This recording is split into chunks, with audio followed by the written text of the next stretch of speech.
Because our goal is helping you achieve lasting success in your health and lifestyle, we should go over practical ways to do it. One of those priceless habits you should develop is meal preparation. Meal preparation isn't only about the food, but it is actually a much deeper philosophy. People who prepare their food take control of their own lives. They're proactive, not reactive, and they make conscious decisions that move them toward their goals. The mental state affects every other aspect in one's everyday life in a positive way, just as lazy eating habits deliver over to other lousy habits.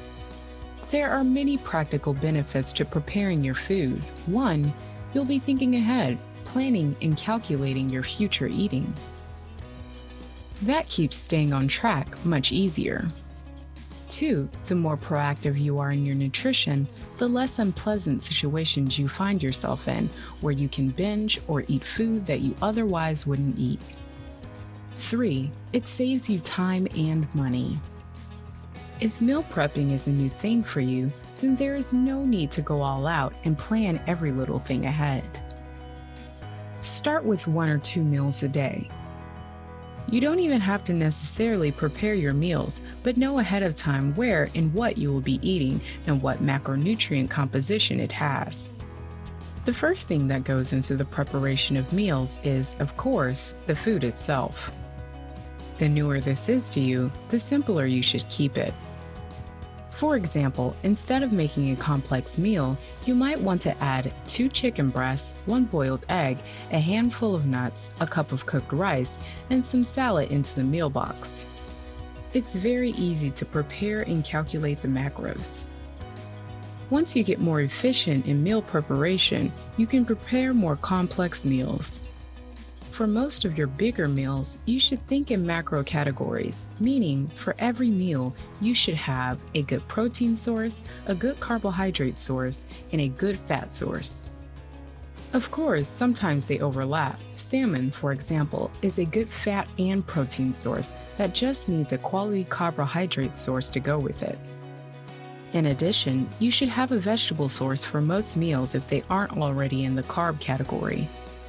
Start with simple food combinations, for example, protein, tofu, carbohydrate, oats, fat, seeds, vegetable, carrots.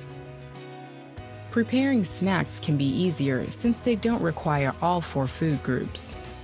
Of course, to prepare what you want, you should have necessary ingredients ready. That's where a healthy shopping list comes in handy. Instead of buying what you fancy, you go to get groceries knowing exactly what you will be getting. At the same time, you won't buy anything lying around the house that will be challenging your willpower, like chocolate or beer. Buying bigger portions of food at a time will also help save money. An easy and effective way to prepare meals is to make bulk meals that you can divide into many same-sized meals. You can eat one today and take one as a lunch to work tomorrow. Or even make the same lunch for every workday for the next week and keep them fresh in the fridge. Invest in quality food containers that can be stacked, opened, and cleaned easily. Schedule and make a habit of meal prepping. Don't just wait till you run out of food to start prepping food. That's the opposite of what we're trying to do. Instead, schedule yourself time to prepare your meals.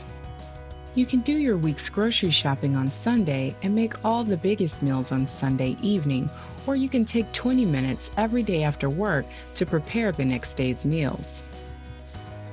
Whatever suits you best, make it a regular habit. Make it enjoyable if you can. Listen to good music or audiobooks. Do it with your spouse or kid or whatever other enjoyable thing you can add to it. If you're a natural cook, you'll enjoy the process itself. But if you're not, don't worry. It's another skill that you'll get better at the more you do it.